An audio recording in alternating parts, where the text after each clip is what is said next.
Well, coffee wasn't just a drink in the Civil War, it was survival. It was warmth, comfort, energy, and sanity all in one tin cup. For the Union Army, it became so important that soldiers were willing to fight their own officers for it. Picture a Union camp in Virginia, 1863. Rain coming down sideways, mud swallowing boots, and men sleeping in soaked blankets. One thing keeping everybody from walking off into the darkness was the promise of a hot cup of coffee at sunrise. But when the ration wagon rolled in that morning, there was nothing.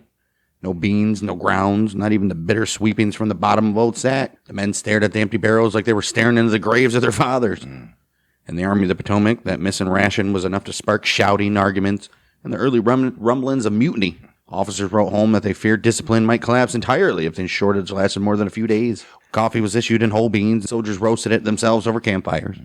That meant everybody knew exactly when their rations were late or watered down. The 15th Massachusetts once confronted their quartermaster, swearing he was stealing their beans for profit. He denied it. They didn't believe him. The men refused to fall in for drill until coffee was restored. Another incident took place during the siege of Petersburg. Second Corps went nearly 48 hours without a coffee ration. One company threw down their rifles and shouted they wouldn't move another inch until somebody fixed the problem. Officers reported it as near mutiny caused by the want of coffee. Grant himself supposedly told staff officers that coffee kept the Army marching more than any speech he could give. And he wasn't joking. Soldiers brewed it on the march, brewed it during picket duty, and brewed it under fire. One Wisconsin regiment was known to stop during skirmishes, pour water into tin cups, and light scraps of fence rail to heat the brew while bullets cracked above their heads. There was a reason for this obsession. Coffee was the one thing Union had a constant supply of. The Confederacy, under blockade, rarely saw a real coffee bean.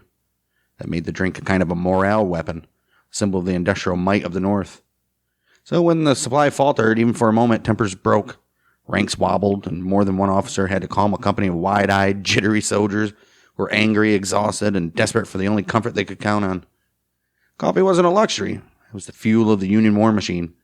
If you wanted to see the Army of the Potomac come close to rebellion, all you had to do was take away their coffee.